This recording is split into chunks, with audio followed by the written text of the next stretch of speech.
हाँ सतीश जी,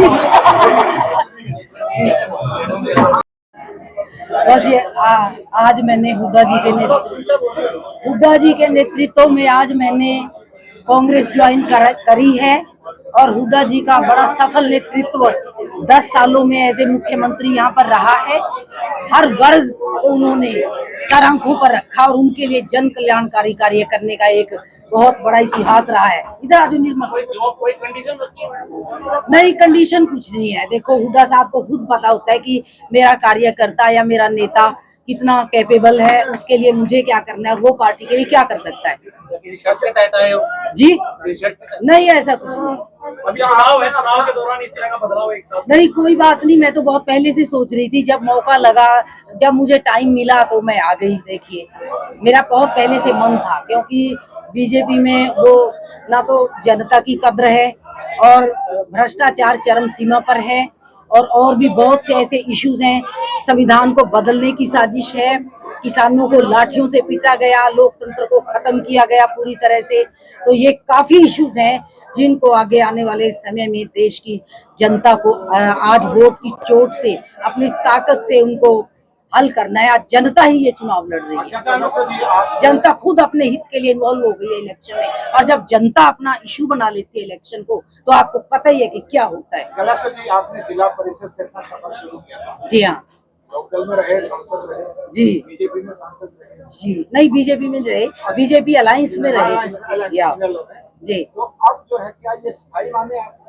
हाँ जी बिल्कुल नहीं। चलो ऐसा तो आपको ये सवाल वैसे करना नहीं चाहिए, पर मैं मानती हूँ कि हुड्डा जी जैसा नेतृत्व और कांग्रेस जैसी लोकतांत्रिक पार्टी पूरे विश्व में नहीं है।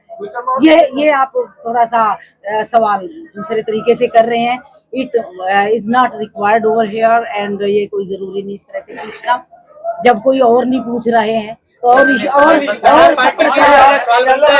ये इश्यूज 2 बार पार्टी बदल चुके हैं, इसलिए सवाल बनता है। अरे ऐसा है, पार्टी में अपने जनता की आवाज उठाने के लिए गई थी मैं। जब जनता की आवाज ही नहीं उठाने दी जाती, मुझे किसान के मुद्दों के खिलाफ वहां पर आवाज उठानी थी और मैंने उठाई भी काफी हद तक, तो वो अच्छा नहीं लगा किसी को। तो फिर पार्टी का क्या करें, हमें तो जनता का हित चाहिए, ना कि पार्टी का हित चाहिए। बेहतर तरीके से उठा सकते, या बेहतर तरीके से पूरी खुली छूट है, पहले भी हमने उठाया है और कितने इश्यूज हल करवाए। देर में समझ में आई? नहीं, देर में नहीं समझ आई, बहुत पहले आ गई थी, समझ में बहुत पहले आ गई थी। हम यही सोचते रहे कि करेंगे, बदलेंगे, क्योंकि मोदी जी पे थोड़ा सा यकीन था, लेकिन नहीं, वो भी अब चाटुकारों से घिर गए हैं और जनता के हित की कोई परवाह नहीं रही। ना भ्रष्टाचार की तरफ ही कोई ध्यान दिया जा रहा है कि किस तरह से जनता के गाढ़े खून पसीने की कमाई को लूटा जा रहा है। आप देखिए, कांग्रेस का एक छोटा सा दफ्तर अकबर रोड पर अब भी चल रहा है, उसमें कोई पैसा नहीं लगाया गया। उसी तरह से बड़े बड़े नेता, यहाँ तक कि प्रधानमंत्री तक वहाँ उसी में बैठते रहे। और बीजेपी का वगैरह का इतना आलीशान बड़ा दफ्तर आप देख के आपके होश ही उड़ जाएंगे। तो इस तरह से नहीं करना चाहिए, जिस देश में इतनी समस्याएं मुंह पाए किसान रो रहा हो अपनी। अच्छा, अलायंस के और भी बहुत सी चीजें हैं। अलायंस के सुशासन है, प्रचार करेंगे? जी क्यों नहीं करेंगे, बिल्कुल करेंगे और जीतेंगे भी। अब जो है 95 से मेरे को जहाँ तक याद है, चलिए मेरा ओवर है। मैं ये कह रहा हूँ, हमारी बहन कैलाश सैनी 2 बार सांसद रही है, जिला परिषद की चेयरमैन रही है, बैकवर्ड क्लासेस लीडर है, आज बीजेपी छोड़ के कांग्रेस में शामिल हो रहे हैं। इनका बहुत बहुत स्वागत है। इनको पार्टी में स्वागत किया है सबने और इनको पार्टी में उचित मान सम्मान और स्थान मिलेगा। और इनके साथ और भी आए हैं, चेयरमैन है, जिला जो पंचायत समिति का चेयरमैन और भी बहुत सारे साथी आए हैं।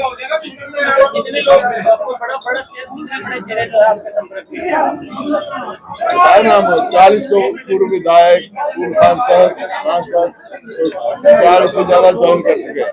एक लहर बनी हुई है कांग्रेस के पक्ष में, पूरे हरियाणा में एक लहर बनी हुई है। क्या बड़े नेताओं के दौरे तय हो गए? कौन बड़े नेता चुनाव प्रचार के लिए जा रहे हैं? क्या बड़े नेताओं के दौरे तय हो गए हैं? आएंगे, तारीख दी जाएगी। राहुल जी भी आएंगे, प्रियंका जी भी आएंगे, खड़गे साहब भी आएंगे।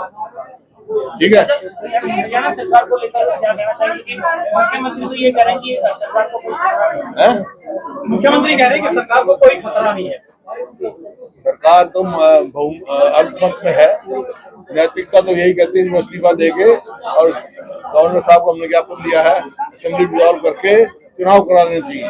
सर आखिरी सवाल, आप कहते हैं जेजेपी के साथ उनके सारे विधायक नहीं है, जबकि राज्यपाल को जो आपने लेटर लिखा उसमें लिखा कि जेजेपी के 10 विधायक विपक्ष के साथ है। हाँ। वास्तविक स्थिति क्या है? वास्तविक स्थिति यह है, विप जारी होगा, सेशन बुलाएंगे, पता लग जाएगा है कि नहीं है, क्योंकि कुछ फॉर सेल है वहाँ। हमने हॉर्स ट्रेडिंग रोकने के लिए कहा है, ये हॉर्स ट्रेडिंग शुरू होगी, 3 विधायक बनाने से मिल रहे हैं, 2 बढ़ाए, ये हॉर्स ट्रेडिंग का एक संकेत है, और हम हॉर्स ट्रेडिंग नहीं चाहते, इस वास्ते हम तो मांग रहे हैं। कैलाश सैनी के अलावा और कौन शामिल हुए? आज बहुत शामिल हुए सारे परिवार, उसके ब्लॉक के सरपंच जो है, ये सारे सरपंच बैठे, और आप मार्केट कमेटी के चेयरमैन है, मार्केट कमेटी के चेयरमैन है, हमारे साथ ब्लॉक समिति के चेयरमैन है, सरपंचीज हैं, ब्लॉक समिति और उनके वाइस। बीजेपी से और भी कोई है महिला? बीजेपी से कोई और भी है?